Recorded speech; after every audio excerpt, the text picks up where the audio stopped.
Hi ಎಲ್ಲರಿಗೂ ನಮಸ್ಕಾರ. Welcome to Dhanya's blogs in Kannada.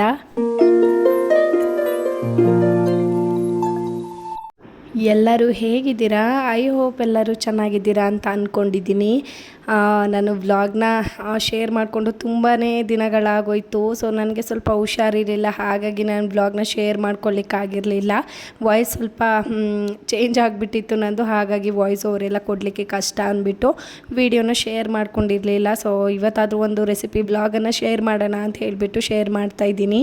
ಇವತ್ತಿನ ವ್ಲಾಗಲ್ಲಿ ನಾನು ವೆಜ್ ಫ್ರೈಡ್ ರೈಸನ್ನು ಯಾವ ಥರ ಮಾಡ್ಕೊಳ್ಳೋದು ಅಂತ ಹೇಳಿಬಿಟ್ಟು ಶೇರ್ ಮಾಡ್ಕೊಳ್ತಾ ಇರೋದು. ಸೊ ಪ್ಲೀಸ್ ವಿಡಿಯೋನ ಸ್ಕಿಪ್ ಮಾಡದೆ ಕೊನೆವರೆಗೆ ನೋಡಿ. ವಿಡಿಯೋ ಇಷ್ಟ ಆದರೆ ಪ್ಲೀಸ್ ಒಂದು ಲೈಕ್ ಮಾಡಿ, ಒಂದು ಕಾಮೆಂಟ್ ಮಾಡಿ, ಆಯಿತಾ? ಸೊ ಬನ್ನಿ ಇವಾಗ ನೋಡ್ಕೊಂಡು ಬರೋಣ ಫ್ರೈಡ್ ರೈಸ್ ಹೇಗೆ ಮಾಡೋದು ಅಂತ ಹೇಳಿಬಿಟ್ಟು. ಮೊದಲಿಗೆ ನಾನು ಒಂದು ಪ್ಯಾನ್ನ ಇಟ್ಕೊಂಡು ಎಣ್ಣೆನ ಹಾಕ್ಕೊಳ್ತಾ ಇದ್ದೀನಿ. ಎಣ್ಣೆ ಕಾದಾದ ನಂತರ ಹಸಿರು ಮೆಣಸಿನ್ಕಾಯಿನ ಹಾಕ್ಕೊಂಡು ನೀಟಾಗಿ ಫ್ರೈ ಮಾಡ್ಕೊಳ್ಬೇಕು. ಅದಾದ ನಂತರ ಚಿಕ್ಕದಾಗಿ ಉದ್ದುದಕ್ಕೆ ಕಟ್ ಮಾಡಿರುವಂಥ ಈರುಳ್ಳಿನ ಹಾಕ್ಕೊಂಡು ನೀಟಾಗಿ ಫ್ರೈ ಮಾಡ್ಕೊಳ್ತಾ ಇದ್ದೀನಿ. ನೀಟಾಗಿ ಎರಡು ಫ್ರೈ ಆದ ನಂತರ ನಾನು ಇಲ್ಲಿ ಚಿಕ್ಕದಾಗಿ ಕಟ್ ಮಾಡಿರುವಂಥ ಬೀನ್ಸ್ನ ನಾನು ಸೇರಿಸ್ಕೊಳ್ತಾ ಇದ್ದೀನಿ. ತರಕಾರಿ ನಿಮಗೆ ಯಾವ್ದು ಬೇಕೋ ಅದನ್ನು ಸೇರಿಸ್ಕೊಳ್ಬೋದು. ನನಗಿಲ್ಲಿ ಯಾವುದೆಲ್ಲ ಅವೈಲೇಬಲ್ ಇದೆ ಅದನ್ನು ಹಾಕ್ಕೊಳ್ತಾ ಇದ್ದೀನಿ. ಜೊತೆಗೆ ನೈಟೇನೆ ನೆನೆಸಿ ಇಟ್ಟಿರುವಂಥ ಬಟಾಣಿನೂ ಕೂಡ ನಾನು ಸೇರಿಸ್ಕೊಳ್ತಾ ಇದ್ದೀನಿ. ಅದಾದ ನಂತರ ಚಿಕ್ಕದಾಗಿ ಕಟ್ ಮಾಡಿ ಇಟ್ಕೊಂಡಿರುವಂಥ ಕ್ಯಾರೆಟನ್ನು ಕೂಡ ಹಾಕ್ಕೊಂಡಿದ್ದೀನಿ. ಬೇಕಾದರೆ ನೀವು ತುರಿದು ಕೂಡ ಹಾಕ್ಕೊಳ್ಳಿ, ಅದನ್ನು ಕೂಡ ತುಂಬಾ ಚೆನ್ನಾಗಿ ಬರುತ್ತೆ. ಅದಾದ ನಂತರ ನಾನಿಲ್ಲಿ ನೀಟಾಗಿ ಫ್ರೈ ಮಾಡ್ಕೊಳ್ತಾ ಇದ್ದೀನಿ. ಹಸಿ ವಾಸನೆ ಎಲ್ಲ ಹೋಗೋ ಥರ ನೀಟಾಗಿ ಫ್ರೈ ಮಾಡ್ಕೊಂಡಿದ್ದಾದ ನಂತರ ನಾನಿಲ್ಲಿ ಉದ್ದುದ್ದಕ್ಕೆ ಕಟ್ ಮಾಡಿರುವಂಥ ಕೋಸನ್ನು ಕೂಡ ಸೇರಿಸ್ಕೊಳ್ತಾ ಇದ್ದೀನಿ. ಫ್ರೈಡ್ ರೈಸ್ಗೆ ಈ ಥರ ಕೋಸನ್ನು ಹಾಕಿಬಿಟ್ಟು ಮಾಡಿಕೊಂಡ್ರೆ ತಿನ್ನುವಾಗ ಪ್ರತಿಯೊಂದು ಬೈಟಲ್ಲೂ ಕೂಡ ಸಿಗುತ್ತೆ, ಟೇಸ್ಟ್ ಕೂಡ ತುಂಬಾ ಚೆನ್ನಾಗಿರುತ್ತೆ. ಹಾಗಾಗಿ ನಾನಿಲ್ಲಿ ಕೋಸನ್ನು ಕೂಡ ಹಾಕ್ಕೊಂಡು ಹಸಿ ವಾಸನೆ ಹೋಗೋ ಥರ ನೀಟಾಗಿ ಫ್ರೈ ಮಾಡ್ಕೊಳ್ತೀನಿ. ನಾನು ಇಷ್ಟು ತರಕಾರಿನ ಸೇರಿಸ್ಕೊಂಡಿದ್ದೀನಿ. ನೀವು ಬೇಕಾದರೆ ಕ್ಯಾಪ್ಸಿಕಮ್ ಕೂಡ ಸೇರಿಸ್ಕೊಳ್ಬೋದು, ಅದು ಕೂಡ ತುಂಬಾ ಟೇಸ್ಟ್ ಚೆನ್ನಾಗಿ ಬರುತ್ತೆ. ಇವಾಗ ನಾನು ರುಚಿಗೆ ತಕ್ಕಷ್ಟು ಉಪ್ಪನ್ನು ಹಾಕಿಬಿಟ್ಟು ನೀಟಾಗಿ ಮಿಕ್ಸ್ ಮಾಡ್ಕೊಳ್ತಾ ಇದ್ದೀನಿ. ಒಂದು 5 ನಿಮಿಷ ಲಿಟ್ಟನ್ನು ಕ್ಲೋಸ್ ಮಾಡಿ ಲೋ ಫ್ಲೇಮಲ್ಲಿ ಬೇಯಿಸ್ಕೊಳ್ಳಿ. ಸ್ವಲ್ಪ ಹಸಿ ವಾಸನೆ ಚೆನ್ನಾಗಿ ಹೋದರೆ ತಿನ್ನಲಿಕ್ಕೂ ಕೂಡ ತುಂಬ ಟೇಸ್ಟಿಯಾಗಿ ಅನಿಸುತ್ತೆ, ಅದಕ್ಕೋಸ್ಕರ. ಸೊ ಇವಾಗ ಹಸಿ ವಾಸನೆ ಹೋಗೋ ಥರ ನಾನು ಒಂದು 5 ಮಿನಿಟ್ಸು ನಾನು ಇಲ್ಲಿ ಪ್ಲೇಟನ್ನು ಮುಚ್ಚಿಬಿಟ್ಟು ಬೇಯಿಸ್ಕೊಂಡಿದ್ದೀನಿ. ನೋಡ್ತಾ ಇರ್ಬೋದು, ತಳ ಏನು ಒತ್ತಿಲ್ಲ, ತುಂಬಾ ಚೆನ್ನಾಗಿ ಬೆಂದಿದ್ದಾವೆ. ಅದಾದ ನಂತರ ನಾನಿಲ್ಲಿ ಒಂದು 3ರಿಂದ 4 ಟೇಬಲ್ ಸ್ಪೂನ್ ಆಗುವಷ್ಟು ನಾನಿಲ್ಲಿ ಫ್ರೈಡ್ ರೈಸ್ ಪೌಡರನ್ನು ತಗೊಂಡಿದ್ದೀನಿ. ಇದನ್ನು ಕೂಡ ಹಾಕಿಬಿಟ್ಟು ನೀಟಾಗಿ ಮಿಕ್ಸ್ ಮಾಡ್ಕೊಳ್ತಾ ಇದ್ದೀನಿ. ನೋಡ್ತಾ ಇರ್ಬೋದು ನೀವೇನೆ. ಫ್ರೈ ಮಾಡಿರುವಂಥ ತರಕಾರಿಗೆ ನಾವು ಹಾಕಿರುವಂಥ ಫ್ರೈಡ್ ರೈಸ್ ಪೌಡರು ನೀಟಾಗಿ ಮಿಕ್ಸ್ ಆಗೋ ಥರ ನೀಟಾಗಿ ಮಿಕ್ಸ್ ಮಾಡ್ಕೊಳ್ಳಿ. ಉರಿಯನ್ನು ಆದಷ್ಟು ಲೋ ಫ್ಲೇಮಲ್ಲೇ ಇಟ್ಕೊಳ್ಳಿ, ಆಯಿತಾ? ಅದಾದ ನಂತರ ನಾನು ಇಲ್ಲಿ ಮೊದಲೇ ಮಾಡಿಟ್ಕೊಂಡಿರುವಂಥ ರೈಸನ್ನು ಹಾಕ್ಬಿಟ್ಟು ಮಿಕ್ಸ್ ಮಾಡ್ಕೊಳ್ತಾ ಇದ್ದೀನಿ. ಇಷ್ಟೇನೆ, ತುಂಬ ಅಂದರೆ ತುಂಬ ಸಿಂಪಲ್ಲಾಗಿ ಆಗೋಗುತ್ತೆ. ತುಂಬ ಈಸಿಯಾಗಿ ಕ್ವಿಕ್ಕಾಗಿ ಮಾಡ್ಕೊಬೋದು ಅಂತಲೇ ಹೇಳ್ಬೋದು. ನೀಟಾಗಿ ಒಂದು ಸರ್ತಿ ಮಿಕ್ಸ್ನ ಮಾಡ್ಕೊಳ್ಳಿ. ನೋಡ್ತಾ ಇರ್ಬೋದು ನೀವೇನೆ. ಇಷ್ಟನ್ನು ನಾನು ನೀಟಾಗಿ ಒಮ್ಮೆ ಮಿಕ್ಸ್ ಮಾಡಿದಾದ ನಂತರ ನಾನಿಲ್ಲಿ ಮೇಲ್ಗಡೆ ಸ್ವಲ್ಪ ಕೊತ್ತಂಬರಿ ಸೊಪ್ಪನ್ನು ಉದುರಿಸ್ಕೊಳ್ತಾ ಇದ್ದೀನಿ. ನೋಡ್ತಾ ಇರ್ಬೋದು ನೀವೇನೆ. ಸೊ ನೀವು ಕೂಡ ಒಮ್ಮೆ ಮನೇಲಿ ಟ್ರೈ ಮಾಡಿ ನೋಡಿ. ತಪ್ಪದೆ ಕಾಮೆಂಟನ್ನು ಹಾಕಿ ಹೇಗೆ ಬಂದಿತ್ತು ರೆಸಿಪಿ ಅಂತ. ನೀವೊಂದು ಕಾಮೆಂಟ್ ಮಾಡಿದ್ರೆ ಅಲ್ವಾ ನನಗೆ ಸ್ವಲ್ಪ ಇನ್ಸ್ಪಿರೇಷನ್ ಸಿಗುತ್ತೆ ಒಳ್ಳೆ ಕುಕ್ಕಿಂಗ್ ವೀಡಿಯೋಸ್ನ ಅಪ್ಲೋಡ್ ಮಾಡಲಿಕ್ಕೆ. ಸೊ ನೋಡ್ತಾ ಇರ್ಬೋದು ನೀವೇನೆ ಯಾವ ಥರ ಕಾಣಿಸ್ತಾ ಇದೆ ಅಂತ ಹೇಳಿಬಿಟ್ಟು. ಮಿಕ್ಸ್ ಮಾಡಿ ಆದ ನಂತರ ನಾನು ಸರ್ವ್ ಮಾಡಿ ತೋರಿಸ್ತಾ ಇದ್ದೀನಿ ನೋಡಿ. ನನಗೆ ಅಂತ ಹೇಳಿಬಿಟ್ಟು ಒಂದು ಫ್ರೂಟ್ ಸಲಾಡ್ ಕೂಡ ಮಾಡ್ಕೊಂಡಿದ್ದೀನಿ. ಸ್ವಲ್ಪ ಕುಕುಂಬರ್ ಕೂಡ ಕಟ್ ಮಾಡಿ ಇಟ್ಕೊಂಡೆ, ಜೊತೆಗೆ ನಚ್ಕೊಂಡು ತಿನ್ನಲಿಕ್ಕೆ ಚೆನ್ನಾಗಿರುತ್ತೆ ಅಂತ ಹೇಳಿಬಿಟ್ಟು ಅಷ್ಟೇನೆ. ತಿಂಡಿ ಎಲ್ಲನೂ ತಿಂದು ಆದ ನಂತರ ಕರ್ಬೂಜನ ಯೂಸ್ ಮಾಡಿಕೊಂಡು ಒಂದು ತಂಪಾಗಿರುವಂತಹ ಒಂದು ಶರ್ಬತ್ತನ್ನು ತಯಾರು ಮಾಡ್ಕೊಳ್ಳೋಣ ಅಂತ ಹೇಳಿಬಿಟ್ಟು ರೆಡಿ ಮಾಡ್ಕೊಳ್ತಾ ಇದ್ದೀನಿ.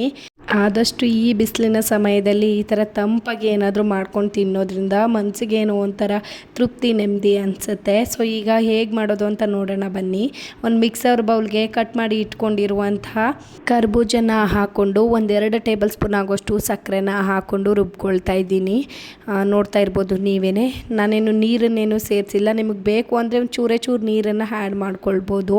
ಒಂದೇ ಒಂದು ಏಲಕ್ಕಿನ ತಗೊಂಡಿದ್ದೀನಿ. ಇಷ್ಟನ್ನು ಹಾಕಿಬಿಟ್ಟು ನೀಟಾಗಿ ರುಬ್ಕೊಳ್ಳೋದು ಅಷ್ಟೇನೆ. ಈ ಶರ್ಬತ್ತನ್ನು ಮಾಡಲಿಕ್ಕೆ ನಾನು ನೆಕ್ಸ್ಟ್ ಇಲ್ಲಿ ಹಾಲನ್ನು ಕಾಯೋಕ್ಕೆ ಇಟ್ಕೊಳ್ತಾ ಇದ್ದೀನಿ. ಹಾಲನ್ನು ಕಾಯಿಸ್ಕೊಂಡು ನೀಟಾಗಿ 1-2 ಟೇಬಲ್ ಸ್ಪೂನ್ ಆಗುವಷ್ಟು ಫ್ರೂಟ್ ಕಸ್ಟರ್ಡ್ ಪೌಡರ್ನ ಹಾಕ್ಕೊಂಡಿದ್ದೀನಿ. ನೀಟಾಗಿ ಹಾಕ್ಕೊಂಡು ಗಂಟಿಲ್ದೇ ಇರೋ ಥರ ಮಿಕ್ಸ್ ಮಾಡಿಕೊಂಡು ನಾವು ಹಾಲನ್ನು ಕಾಯೋಕ್ಕೆ ಇಟ್ಕೊಂಡಿದ್ವಿ ಅಲ್ವಾ, ಆ ಹಾಲಿಗೆ ನಾವು ಕಲಸಿ ಇಟ್ಕೊಂಡಿರುವಂಥ ಫ್ರೂಟ್ ಕಸ್ಟರ್ಡ್ ಪೌಡರ್ನ ಸೇರಿಸ್ಕೊಳ್ಬೇಕು. ನೋಡ್ತಾ ಇದ್ದೀರಾ ಅಲ್ವಾ, ಹಾಲು ಕೂಡ ತುಂಬಾ ಬಿಸಿಯಾಗಿ ಚೆನ್ನಾಗಿ ಕಾದಿದೆ. ಇವಾಗ ಇದಕ್ಕೆ ಕಲಸಿ ಇಟ್ಟಿರುವಂಥ ಕಸ್ಟರ್ಡ್ ಪೌಡರ್ನ ಸೇರಿಸ್ಕೊಂಡು ನೀಟಾಗಿ ಮಿಕ್ಸ್ ಮಾಡ್ತಾನೇ ಇರಬೇಕು. ಆದಷ್ಟು ಸ್ವಲ್ಪ ತಿಕ್ಕಾಗಿ ಕಲಿಸ್ಕೊಂಡ್ರೆ ಚೆನ್ನಾಗಿರುತ್ತೆ ಕುಡಿಲಿಕ್ಕೆ ಅಂತಲೇ ಹೇಳ್ಬೋದು. ನನಗೆ ಸ್ವಲ್ಪ ಇಲ್ಲಿ ಗಟ್ಟಿನೇ ಬೇಕಾಗಿರೋದ್ರಿಂದ ನೋಡ್ತಾ ಇರ್ಬೋದು ನೀವು. ಸೊ ಇಷ್ಟು ಗಟ್ಟಿ ಕನ್ಸಿಸ್ಟೆನ್ಸಿಗೆ ಬರೋವರೆಗೆ ನಾನು ಇಲ್ಲಿ ಮಿಕ್ಸ್ ಮಾಡ್ಕೊಳ್ತಾ ಇರೋದು. ಇವಾಗ ಇದಕ್ಕೆ ನಾವು ಸ್ವೀಟಿಗೆ ಎಷ್ಟು ಬೇಕೋ ಅಷ್ಟು ಸಕ್ಕರೆನ ಸೇರಿಸ್ಕೊಳ್ಬೋದು. ಬೇಕು ಅಂದರೆ ಅರ್ಧ ಕಪ್ ಆಗುವಷ್ಟು ಸಕ್ಕರೆನ ನೀವು ಸೇರಿಸ್ಕೊಳ್ಬೋದು. ನಾನಿಲ್ಲಿ 4 ಟೇಬಲ್ ಸ್ಪೂನ್ ಆಗುವಷ್ಟು ಸಕ್ಕರೆನ ಸೇರಿಸ್ಕೊಳ್ತಾ ಇದ್ದೀನಿ. ನಾವು ಸ್ವೀಟ್ ಆದರೆ ತುಂಬ ನಮಗೆ ಜ್ಯೂಸ್ಗಳು ಸ್ವೀಟ್ ಆಗಿಬಿಟ್ರೆ ಕುಡಿಲಿಕ್ಕೆ ಅಷ್ಟೊಂದು ಇಷ್ಟ ಆಗಲ್ಲ. ಹಾಗಾಗಿ ಸ್ವಲ್ಪನೇ ಸಕ್ಕರೆನ ಸೇರಿಸ್ಕೊಳ್ತಾ ಇರುವಂಥದ್ದು. ಸೇರಿಸ್ಕೊಂಡು ಇಷ್ಟು ಗಟ್ಟಿ ಕನ್ಸಿಸ್ಟೆನ್ಸಿಗೆ ಬರೋ ಥರ ನಾನು ಮಿಕ್ಸ್ ಮಾಡಿಕೊಂಡು ಸ್ಟವ್ನ ಆಫ್ ಮಾಡ್ಕೊಳ್ತೀನಿ. ಇವಾಗ ಕಂಪ್ಲೀಟಾಗಿ ಇದು ತಣ್ಣಗಾಗಬೇಕು. ಪೂರ್ತಿಯಾಗಿ ತಣ್ಣಗಾಗೋ ತನಕ ಇದನ್ನು ಹಾಗೆ ಬಿಟ್ಬಿಡಿ. ಇವಾಗ ಇದು ಕಂಪ್ಲೀಟಾಗಿ ತಣ್ಣಗಾಗಿದೆ. ಇವಾಗ ಇದನ್ನು ಮಿಕ್ಸ್ ಮಾಡಿಕೊಂಡು ಪ್ರಿಪೇರ್ ಮಾಡ್ಕೊಳ್ಳೋಣ ಬನ್ನಿ. ಸೊ ಮೊದಲೇ ರುಬ್ಬಿ ಇಟ್ಟಿದ್ದಂತಹ ಕರ್ಬೂಜ ಜ್ಯೂಸನ್ನು ಸೇರಿಸ್ಕೊಂಡು ಕಾಯಿಸಿ ಇಟ್ಕೊಂಡಿರುವಂತಹ ಫ್ರೂಟ್ ಕಸ್ಟರ್ಡ್ ಮಿಲ್ಕನ್ನು ಕೂಡ ಸೇರಿಸ್ಕೊಳ್ತಾ ಇದ್ದೀನಿ. ನೀಟಾಗಿ ಒಮ್ಮೆ ಈ ಥರ ಸ್ಪೂನಲ್ಲಿ ಮಿಕ್ಸ್ ಮಾಡಿಕೊಂಡು ಮೊದಲೇ ನೆನೆಸಿಟ್ಟಿರುವಂತಹ ಸಬ್ಜಾ ಸೀಡ್ಸನ್ನು ನಾನು ಸೇರಿಸ್ಕೊಳ್ತಾ ಇದ್ದೀನಿ. ಸಬ್ಜಾ ಸೀಡ್ಸ್ ಅಂತೂ ದೇಹಕ್ಕೆ ತುಂಬ ಅಂದರೆ ತುಂಬಾ ತಂಪು ಅಂತಲೇ ಹೇಳ್ಬೋದು. ಹೆಲ್ತ್ ಬೆನಿಫಿಟ್ಸು ತುಂಬ ಇದೆ ಅಂತಲೇ ಹೇಳ್ಬೋದು. ಸೊ ಹಾಗಾಗಿ ನಾನು ಸ್ವಲ್ಪ ಸಬ್ಜಾ ಸೀಡ್ಸನ್ನು ನಾವು ಕುಡಿಯುವಂಥ ಜ್ಯೂಸಲ್ಲಿ ಯಾವುದಾದ್ರೂ ಮಾರ್ನಿಂಗ್ ಹೆಲ್ತಿ ಡ್ರಿಂಕ್ನ ಮಾಡುವಾಗ ತುಂಬಾ ಯೂಸ್ ಮಾಡ್ತಾ ಇರ್ತೀನಿ.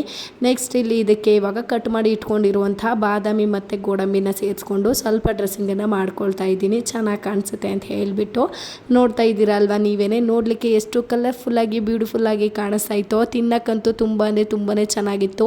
ಇನ್ನೊಂದು ಚೂರು ಗಟ್ಟಿ ಮಾಡಿಬಿಟ್ರೆ ಸೇಮ್ ಐಸ್ ಕ್ರೀಮ್ನ ತಿಂತೀವಿ ಅಲ್ವಾ, ಅದೇ ಥರ ಟೇಸ್ಟ್ ಬರುತ್ತೆ. ಮಕ್ಳಿಗಂತೂ ತುಂಬಾ ಇಷ್ಟ ಆಗುತ್ತೆ ಅಂತಲೇ ಹೇಳ್ಬೋದು. ನೀವು ಕೂಡ ಮನೇಲಿ ಮಿಸ್ ಮಾಡದೆ ಟ್ರೈ ಮಾಡಿ. ಹೇಗೆ ಬಂದಿತ್ತು ಅಂತ ಕಾಮೆಂಟ್ ಮಾಡಿ ತಿಳಿಸೋಕ್ಕೆ ಮರಿಬೇಡಿ ಆಯಿತಾ. ಇನ್ನು ಯಾರಾದರೂ ನನ್ನ ಚಾನಲ್ಗೆ ಹೊಸೊಬ್ಬರು ವಿಸಿಟ್ ಮಾಡಿದರೆ ಪ್ಲೀಸ್ ಸಬ್ಸ್ಕ್ರೈಬ್ ಮಾಡ್ಕೊಂಡು ನೋಡಿ ಅಂತ ಹೇಳ್ತಾ ವಿಡಿಯೋನ ಇಲ್ಲೇ ಎಂಡ್ ಮಾಡ್ತೀನಿ. ಸಿಗ್ತೀನಿ ನೆಕ್ಸ್ಟ್ ವಿಡಿಯೋದಲ್ಲಿ. ಅಲ್ಲಿವರೆಗೂ ಕೀಪ್ ವಾಚಿಂಗ್, ಕೀಪ್ ಸಪೋರ್ಟಿಂಗ್. ಬಾಯ್, ಟೇಕ್ ಕೇರ್ ಎಲ್ರಿಗೂ.